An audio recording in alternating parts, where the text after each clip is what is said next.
you guys, as you come along, try and drop down at the back, guys. It makes it a little bit easier for the guys at the front. That's it.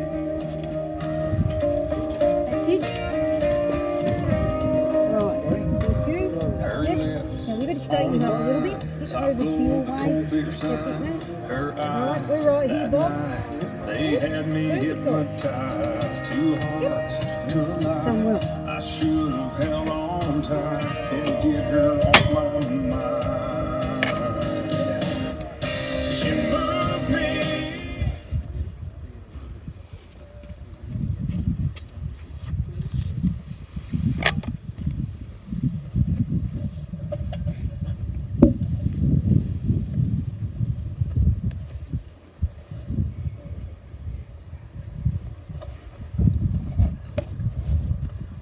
Well, welcome one and all to this afternoon's burial of our friend, our family member, Bill Pemberton. If you don't know who I am, my name's Harold Flett, and for quite a few years, Bill's mother Betty was our next door neighbour where we live here in Donald. When she was there, Bill of course was there every day, and we got to know him pretty well. We received some of his bantering, some of his bad jokes. We gave him some bantering in return. I'm sure from the giggle I heard that you can all equate with that. We all know that Bill had nothing to do with church, and it was a standing joke between Bill and my wife Jan that if she'd go along to his Sunday church, which was the Spasms, then he might come along to ours. That having been said, I believe that in one God who knows us all from the time we're conceived in our mother's womb right through until we depart this earthly life as Bill did on Monday morning. Forgiveness is part of the Christian ethic, and I believe that right now is time for us all to square the books, as it were, with Bill. If there was anything that he may have done to you that was not to your liking, now, as we're gathered here quietly to say farewell, is the time to forgive whatever it was. Also, if you may have done something that needed Bill's forgiveness, just think quietly about that time and let it go now, forever. Bill would have been 63 in about a month and a half. So he was born when I was a high school lad here in Donald. I knew his father Ken, I knew his mother Betty, but would have had very little to do with Bill himself until we moved into Sheep Hills Road there, next door to his mother. Bill may have had trouble in believing that he was the recipient of a miracle. And here's something for you all to think about. Each and every one of us are also a recipient of a miracle. I mentioned a moment ago being conceived. Each of us grew in our mother's womb, and after several months our lungs began to develop and began to expand and contract. But of course they didn't breathe air, they breathed fluid. When little William Peter Pemberton was born 13th of December 1957, either the birth process or being held up by the heels immediately after forced or drained the embryonic fluid from his lungs, and he took his first breath. He probably then emitted his first sound. Wah! The miracle is this, that from that moment on, or at least within a day or two, if your lungs fill with water, you drown. There was a miraculous change from practicing breathing fluid to actually breathing air, and each and every one of us has that same miracle. So while we all know that Bill had nothing to do with God, who I believe created all things, God had a vital part in Bill's life. He gave him that life. Some of the young people, and maybe some not so young, may have a difficulty in coming to terms with the fact that Bill has died, only at the age of 63, and that he's no longer around to share with us in whatever way we're used to sharing. So let me share something with you that I heard at a funeral service a few years ago. The children present were asked to come forward and share with the pastor. He produced a handful of chickpea seeds, and I've got some here in my pocket. Don't know whether you can see them or not, but they're little brown dry seeds. Maybe the children would like to take one or two of them afterwards. So he called the children out and he said, are these chickpeas dead or alive? They didn't move, they couldn't breathe, they just did nothing, so of course the kids said they're dead. So the pastor then reached behind the table where the children hadn't been able to see and brought out a little garden pot with a growing chickpea plant in it. He said, "See, those dry peas have a life that continues." He explained those dry peas were placed, if they were placed in the ground, like our friend who had died, like Bill who has died and is going to be lowered in his grave, there is something that lives on.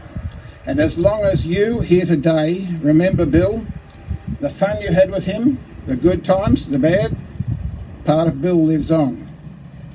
Now I know that to some he was a father, to others a brother, and yet to others their grandfather, their uncle, or simply just a friend. Remember Bill, and his spirit lives on. Remember his country music and the love that he had for that. So could you please play the first of the songs we're going to hear?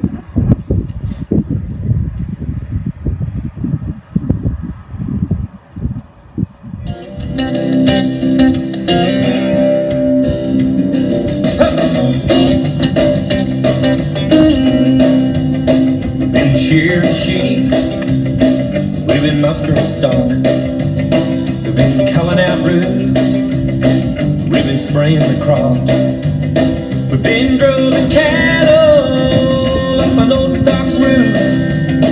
Now it's Saturday night, we pile up the ute.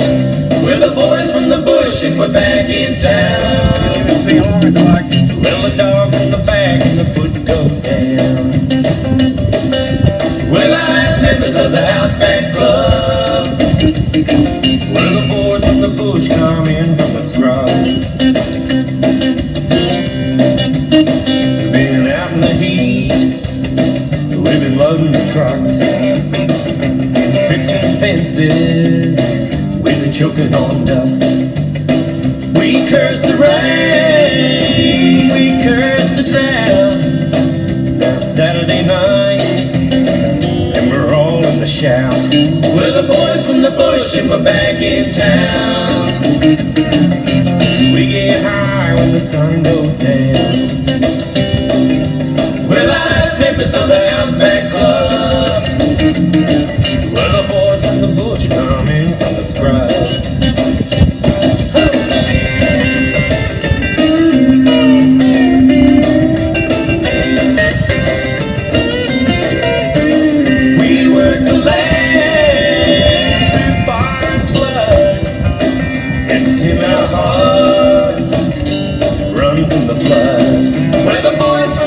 And we're back in town. Well, we raise hell when the sun goes down. We're like members of the Outback Club. We're the boys from the bush coming from the scrub. Yeah, we're the boys from the bush and we're back in town. We get high when the sun goes down. We're like members of the Outback Club. We're the boys from the bush coming from the scrub. We're the boys from the bush coming from the scrub.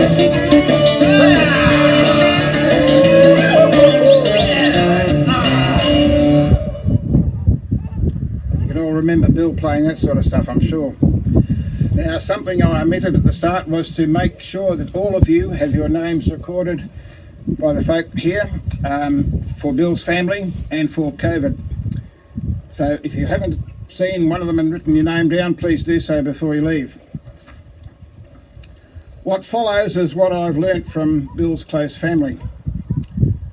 As we know, William Peter Pemberton was born on the 13th of December 1957 to Ken and Betty Pemberton O'Donnell. He grew up in a home in McCracken Avenue along with his sister Sandra and brothers Carl and Robert. He was the eldest of Ken and Betty's family, and in grown-up years became the brother-in-law to John, Kay and Ros. Twice married, twice divorced, Bill was the father of Erin, who sadly died only at the age of 31. He was the father also of Bobby, Matthew, Ashley and Dylan, and I understand that some of Aaron's ashes are in the casket with Bill. As I said earlier, memories of Bill are what will live on as long as those who knew him are around. And from Matthew, from Ashley and from Dylan, I have a few brief memories. From fishing trips when they were young, to when their own children could participate in the likes of the Horsham fishing competition, and the youngsters shouting out to Poppy Bill along the bank of the Wimmera River, "Hey Poppy, come and see this." Now, I'm not a fisherman, but I think noise and fishing, especially in the competition, probably aren't things that go together. But these are the memories that we have. We have grandchildren who take great delight in observing out loud if one of us older generation may have passed wind, to put it politely. Bill's children remembered that type of thing with a smile. More long-living memories. I gather that Matt, Ashley and Dylan hadn't seen or didn't see their brother Bobby in their early childhood, but loved whenever it was that they all got together at Bill's place and they got to know their other brother. And as I've been saying, family ties are the ones that will last forever. That generation has also married and had children, making Bill the proud granddad of Taylor, Connor, Layla and the latest addition, Henry, who I believe Bill sadly didn't get to meet. He was schooled at the Donald Primary School and at the Donald High School. From what I've learnt or what I knew about Bill, I can say with fairly sureness that he wasn't the top man in his class. He wasn't very scholastic probably, but would always have been cheerful, full of fun, and at times a bit of a larrikin. A few of the stories that were shared with me prove that. Like, they lit a small fire at the rear of Jack Payno's old place in McCracken Avenue, and they put it out by sliding over it on a piece of cardboard until that process didn't put the fire out. And I believe that the police and the fire brigade might have involved from there on, as well as, in Carl's words, a belting.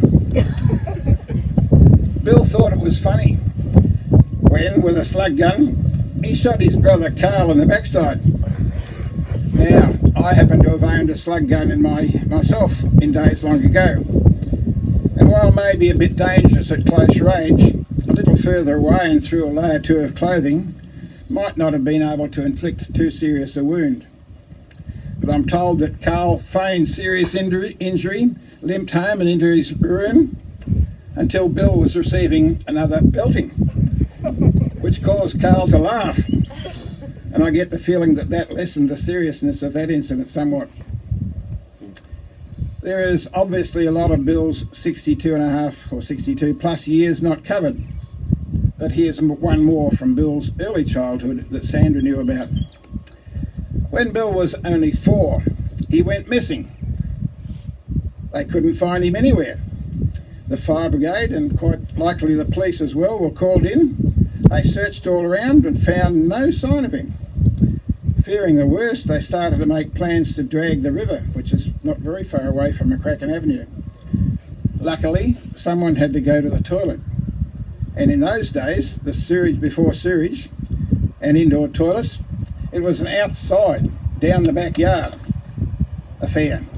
So that someone heard a noise behind the toilet, and so the missing Bill, who'd obviously been hiding there for quite a while, was found. In latter years around town, Bill had the reputation of not wanting to throw anything away. As he'd say, and we can hear him saying it, someone might need that someday. John told me of his many duplicated tools and lawnmowers. If one needed repair, then another was found to get bits off. When we moved from our farm into next to his mum, we found that the swampy air conditioning on our roof needed replacing. And Betty asked, presumably for Bill, if Bill could have our old one. Sadly, the thing absolutely fell apart in the process of getting it down from the roof. It was so weak and so rust-ridden, so Bill missed out on that one. People around Donald, of course, could add many stories about Bill, and many of them would be about how long he helped people, how he always went out of his way to help anyone he could see needed a helping hand. Brian, who's here today, Bill's neighbour, told me that Marion was having trouble opening the stiff roller door on their garage. And when Marion went off down the street, Bill came over equipped with oil, grease, and he gave that roller door a good once over. It worked so easily when he'd finished that Bill had to warn Marion on her return that if she applied the usual force to that door, she might get rolled up with it. Life dealt Bill some rough times. As we know, a brush with 240 volt AC power quite a few years ago could have cost him his life, but left him weakened for the rest of his days. As Sandra noted, many people around Donald would have stories of our friend Bill Pemberton. As someone who looked after his mother in her frailty, he was there next door to us nearly every day. He liked to play his much-loved country and western music outside under the carport, but never too loud and never at inappropriate times, and was always easy listening. He was always willing to pop in and feed our dog and cat if we had to be away for a few days, and he was always on for a yarn or a joke. Keep those memories, and I'm sure you've got lots more than what I've mentioned here today. Before we commit his earthly remains to his final resting place, let's, Jenny, please listen to Lee Kernighan's rendition of one of Bill's favourites, Leave Him in the Long Yard.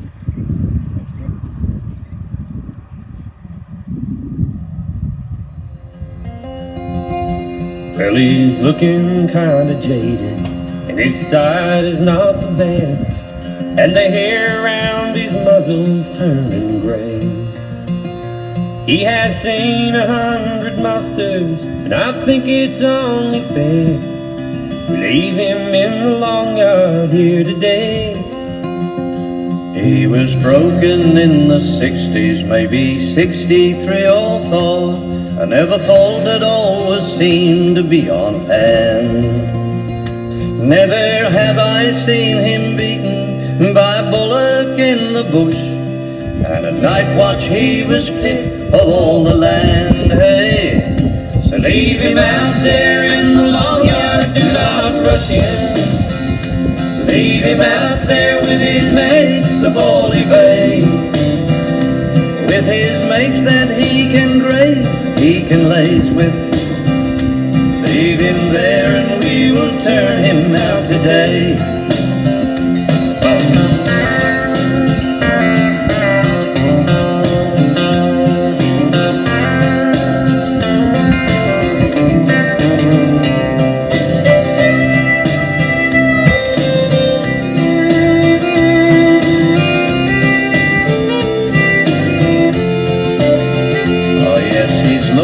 Kind of jaded, and his sight is not the best, and the hair around his muzzle's turned grey.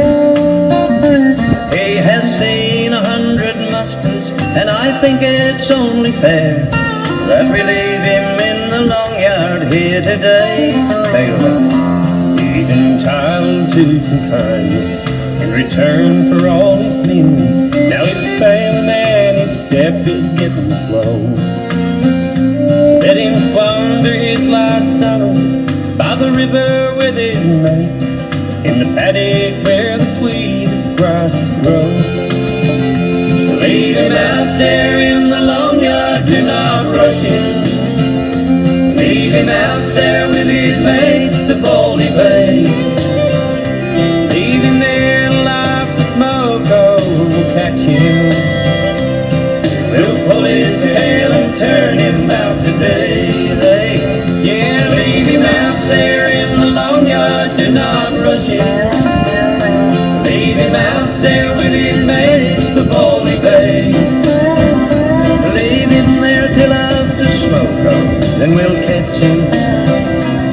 We'll pull his tail and turn him out today.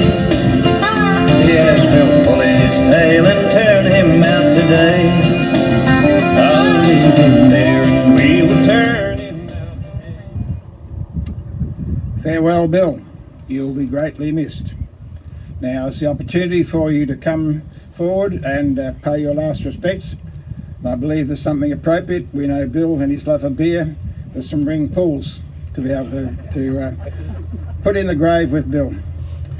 And after our final goodbyes, the family have said you are invited to Bill's home in Mill Street. Quietness and social distancing to be observed. Thank you. And boys and girls, if you want a chickpea to take home and put in the ground and watch it grow, they're here on this little stand. So feel welcome.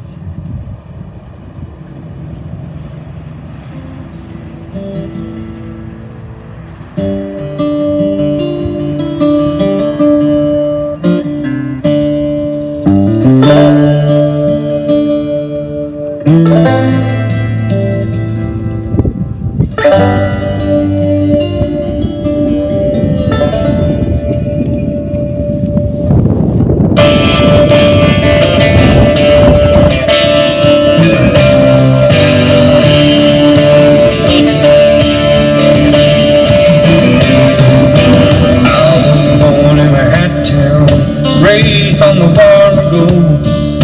It's hot out here, but you tough it out like an old brigalow. From back to the Channel Country, across the western plains, the roads are straight and dusty, and folks are much the same. Roots run strong and deep out here in a hat town, and we'll carry on down through the years in a hat town. Well, might be Bagaminda, might be Barkley Downs. There's a pub and a store and not much more. You're living in an old hat town.